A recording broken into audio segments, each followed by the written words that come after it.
Class 7 chapter 5 के last topic को आज हम लोग पढ़ेंगे जो कि है सॉल्ट्स। ठीक है, अब सॉल्ट्स का डेफिनेशन हम लोग क्या दे सकते हैं? उसका डेफिनेशन होना चाहिए ये: a salt is a substance formed by the reaction of N acid with a base. अगर हिंदी में हम लोग इसको समझें तो ये है कि जब हम लोग एसिड को और बेस को आपस में रिएक्ट करवाते हैं तो उनके रिएक्शन से जो सब्सटेंस फॉर्म होता है उसे कहा जाता है सॉल्ट्स कहा जाता है। ठीक है, उसे सॉल्ट कहते हैं हम लोग। अब सॉल्ट का अगर हम लोग एग्जांपल दें तो सबसे मोस्ट कॉमनली जो यूज़ किया जाता है, जो आपके घरों पे भी होता है, हमारे घरों पे होता है, वो है कॉमन सॉल्ट, जो कि जिसका साइंटिफिक नेम है सोडियम क्लोराइड। ठीक है, तो ये जो सोडियम क्लोराइड है इसको भी हम लोग एसिड और बेस के रिएक्शन से फॉर्म कर सकते हैं। जैसे कि हाइड्रोक्लोरिक एसिड और सोडियम हाइड्रोक्साइड को जब हम लोग आपस में रिएक्ट करवाएंगे तो वो बनाएगा सोडियम क्लोराइड और वाटर का फॉर्मेशन करेगा। ठीक है, अब आता है कि सॉल्ट फैमिलीज़ क्या हैं। ठीक है, सॉल्ट फैमिली यानी कितने तरह के सॉल्ट जो हैं वो हैं, मतलब जैसे क्लोराइड सॉल्ट हैं, सल्फेट हैं, नाइट्रेट हैं, कार्बोनेट हैं, एसीटेट हैं। तो सॉल्ट को हम लोग बोलते हैं एक फैमिली है, और ये सब जो है उनके फैमिली मेंबर्स हैं, जैसे कि chloride salts, sulphate salt, nitrate salt, carbonate salt, acetate salt, ये सभी उसके मेंबर्स होते हैं। अब इसको हम लोग कैसे समझेंगे कि किसको क्लोराइड सॉल्ट हम लोग बोलेंगे? तो याद रखिएगा कि कोई भी सॉल्ट का फॉर्मेशन जब हाइड्रोक्लोरिक एसिड के साथ होगा तो वो क्लोराइड सॉल्ट कहलाएगा। किसी भी एसिड का फॉर्मेशन जब सल्फ्यूरिक एसिड के साथ होगा, है ना, जब हम बेस को सल्फ्यूरिक एसिड के साथ रिएक्ट करवाएंगे तो सल्फेट सॉल्ट का फॉर्मेशन होगा।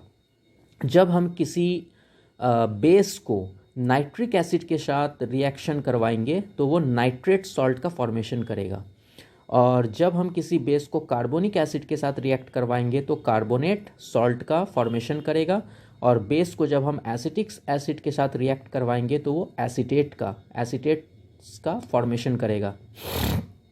ठीक है, तो अब हम लोग आते हैं कि इसमें जो सॉल्ट हम लोगों का जो फॉर्मेशन होता है उसमें मेनली यानी कि दो पार्ट होता है। ठीक है, जो फर्स्ट पार्ट होता है सॉल्ट नेम का वो होता है उसके बेस से ड्राइव किया जाता है। ठीक है, जैसे अगर हम लोग सोडियम क्लोराइड बोलते हैं तो उसका जो फर्स्ट पार्ट है सोडियम, वो उसके बेस से ड्राइव किया गया है ना। जैसे कि हम लोग क्या मिलाए थे उसमें, हाइड्रोक्लोरिक एसिड और सोडियम हाइड्रोक्साइड मिलाए थे, तो बेस है सोडियम हाइड्रोक्साइड, तो उसका जो सोडियम है उसको हम लोग सॉल्ट का फर्स्ट नेम हम लोग देते हैं, यानी कि सोडियम। और लास्ट पार्ट जो होता है सॉल्ट नेम का वो ड्राइव किया जाता है एसिड से। ठीक है, तो जैसे कि हाइड्रोक्लोरिक एसिड है तो उसमें से हम लोग क्या लेंगे, क्लोराइड, यह है ना, क्लोरिक है यानी उसको हम लोग क्लोराइड के फॉर्मेशन में लेंगे। उसी तरह सल्फ्यूरिक एसिड है तो उसमें सल्फेट लेते हैं लास्ट पार्ट को। ठीक है, नाइट्रिक एसिड है तो उसका लास्ट पार्ट हम लोग नाइट्रेट लेते हैं। कार्बोनिक एसिड है तो लास्ट पार्ट को हम लोग कार्बोनेट लेंगे, और एसिटिक एसिड है तो लास्ट पार्ट जो होगा वो हमारा क्या होगा, एसीटेट होगा। कुछ सॉल्ट का फॉर्मेशन यहाँ पे आप लोगों को करके दिखाया है, जैसे कि ये बेस और यहाँ पे एसिड है, ये तो आप लोगों को पता ही है, तो कॉमन है, शुरू से बताते आ रहे हैं। सोडियम हाइड्रोक्साइड जो है वो जब सल्फ्यूरिक एसिड के साथ रिएक्ट करेगा तो वो बनाएगा सोडियम सल्फेट।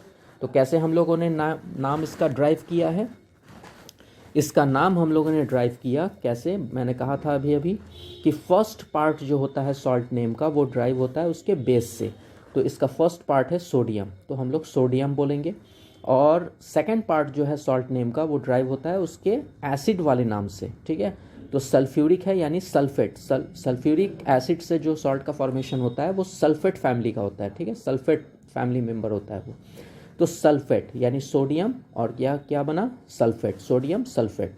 उसी तरह पोटेशियम हाइड्रोक्साइड और नाइट्रिक एसिड मिलेगा तो वो बनेगा पोटेशियम नाइट्रेट, क्योंकि नाइट्रिक का नाइट्रेट हो जाता है। अमोनियम हाइड्रोक्साइड है, हाइड्रोक्लोरिक एसिड है, तो पता है हाइड्रोक्लोरिक अगर होता है तो उसको क्लोराइड हम लोग बोलते हैं। ठीक है, तो अमोनियम क्लोराइड। सोडियम हाइड्रोक्साइड और कार्बोनिक एसिड है, तो कार्बोनिक से जो बनता है वो हमारा होता है कार्बोनेट, तो सोडियम कार्बोनेट। ठीक, अब आते हैं कि सॉल्ट जो है मेनली कितने तरह के होते हैं। तो सॉल्ट 3 तरह के होते हैं। सॉल्ट न्यूट्रल सॉल्ट होगा, एक एसिडिक सॉल्ट होगा और एक बेसिक सॉल्ट होगा। ठीक है, अब इसमें न्यूट्रल सॉल्ट कौन होगा? जब हम स्ट्रॉन्ग बेस और स्ट्रॉन्ग एसिड को आपस में रिएक्ट करवाएंगे तो उनके फॉर्मेशन से जो सॉल्ट बनेगा, है ना, उनके कॉम्बिनेशन से जो सॉल्ट बनेगा वो न्यूट्रल सॉल्ट होगा, क्योंकि स्ट्रॉन्ग बेस और स्ट्रॉन्ग एसिड दोनों एक दूसरे को क्या कर देगा, पूरी तरह से न्यूट्रलाइज कर देगा। तो यानी कि न्यूट्रल सॉल्ट बना, जैसे कि सोडियम क्लोराइड। ये सोडियम हाइड्रोक्साइड भी एक स्ट्रॉन्ग बेस है और हाइड्रोक्लोरिक एसिड जो है वो भी एक स्ट्रॉन्ग एसिड है। तो ये भी स्ट्रॉन्ग, ये भी स्ट्रॉन्ग, दोनों आपस में रिएक्ट करके एक न्यूट्रल सॉल्ट का फॉर्मेशन करेगा, जो कि होगा सोडियम क्लोराइड। लेकिन एसिडिक सॉल्ट का फॉर्मेशन कब होगा? एसिडिक सॉल्ट का फॉर्मेशन तब होता है जब हम लोग स्ट्रॉन्ग एसिड लेंगे लेकिन वीक बेस लेंगे। ठीक है, यानी स्ट्रॉन्ग एसिड और वीक बेस के कॉम्बिनेशन से जिस सॉल्ट का फॉर्मेशन होता है वो होता है एसिडिक सॉल्ट होता है। तो वीक बेस और स्ट्रॉन्ग एसिड के फॉर्मेशन से जिस सॉल्ट का कॉम्बिनेशन से जिस सॉल्ट का फॉर्मेशन होता है वो होता है एसिडिक सॉल्ट होता है। यानी वहाँ पे एसिड जो होगा वो स्ट्रांग होगा और जो बेस है वो वीक रहेगा।